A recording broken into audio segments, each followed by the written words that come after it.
Assalamualaikum warahmatullahi wabarakatuh.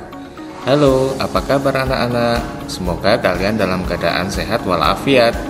Oke, pada kesempatan kali ini kita akan belajar muatan IPA. Yang akan kita bahas yaitu proses mendengar bunyi pada manusia. Anak-anak kelas 4 yang hebat, sebelum kita mempelajari tentang bagaimana proses manusia bisa mendengar, maka kita harus mengetahui dulu syarat bunyi dapat terdengar oleh manusia. Yang pertama yaitu ada sumber bunyi yang mengeluarkan bunyi. Syarat yang kedua yaitu bunyi tersebut memiliki frekuensi yang dapat didengar oleh manusia. Dan yang ketiga adalah telinga dan bagian-bagiannya berfungsi dengan baik. Supaya lebih jelas, kita akan membahasnya satu persatu. Simak ya. Syarat yang pertama yaitu adanya sumber bunyi. Sumber bunyi adalah semua benda yang dapat mengeluarkan bunyi. Sumber bunyi ini akan menghasilkan bunyi jika ada pemicu yang membuat benda tersebut bergetar. Sebagai contoh yaitu alat musik yang dimainkan. Kalian lihat pada gambar, ada seorang pemain gitar yang memetik senar pada gitar tersebut. Dengan adanya petikan dari orang tersebut, maka gitar akan menjadi sumber bunyi yang mengeluarkan bunyi yang dapat kita dengar. Ada juga contoh yang lain yaitu TV yang sedang menyala. Lalu ada meja yang dipukul dan masih banyak yang lainnya. Anak-anak, syarat yang kedua adalah kita bisa mendengar bunyi jika bunyinya adalah bunyi yang memiliki frekuensi 20 sampai 20.000 Hz.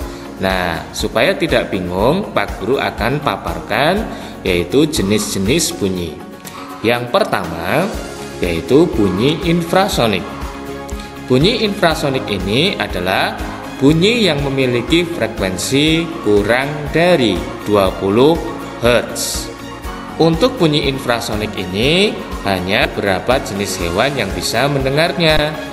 Sebagai contoh yaitu ada jangkrik, ada anjing, dan juga ada gajah. Jenis bunyi infrasonik ini tidak bisa didengar oleh kita ya. Jenis bunyi yang kedua yaitu bunyi audiosonik. Bunyi audiosonik adalah bunyi yang memiliki frekuensi antara 20 sampai 20.000 Hz. Nah, jenis bunyi ini seperti yang sudah Pak Guru jelaskan tadi adalah jenis bunyi yang dapat didengar oleh kita, yaitu manusia.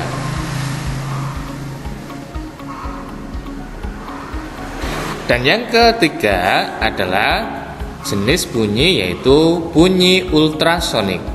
Bunyi ultrasonik adalah bunyi yang memiliki frekuensi di atas 20.000 Hz. Bunyi ultrasonik ini juga tidak dapat didengar oleh manusia, hanya dapat didengar oleh hewan-hewan tertentu, di antaranya yaitu lumba-lumba. Selain itu juga ada paus, dan contoh yang ketiga adalah hewan kelelawar. Nah, anak-anak kelas 4 yang hebat, setelah ketiga syarat tersebut terpenuhi, barulah proses mendengar bunyi pada manusia dapat terjadi. Bagaimana prosesnya? Kalian lihat di layar ya. Yang pertama, adanya sumber bunyi yang mengeluarkan getaran bunyi. Getaran bunyi tersebut akan merambat melalui media perantara.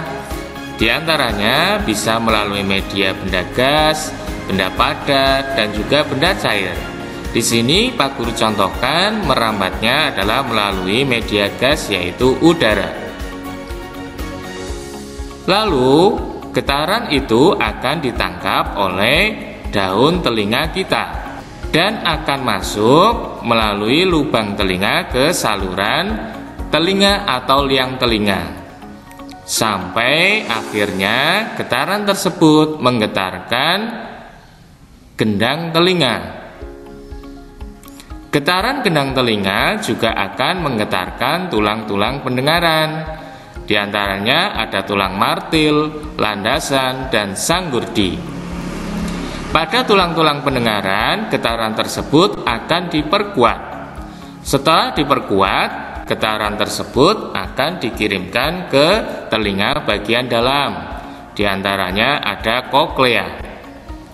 Di telinga bagian dalam, getaran tersebut akan diubah di impuls listrik dan akan dikirim ke otak melalui saraf pendengaran. Nah, di otak inilah getaran bunyi tersebut atau impuls listrik tersebut akan diterjemahkan, sehingga kita bisa mengetahui bunyi apa yang kita dengar tadi. Begitu anak-anak, jelas ya prosesnya. Bisa mendengar dengan baik, kita juga harus merawat kesehatan telinga kita. Kita sudah mempelajari ya bagian-bagian telinga terdahulu. Nah, bagaimana cara merawatnya? Di antaranya yang pertama, bersihkan telinga bagian luar secara teratur dengan cairan khusus ataupun bisa pergi ke dokter THT.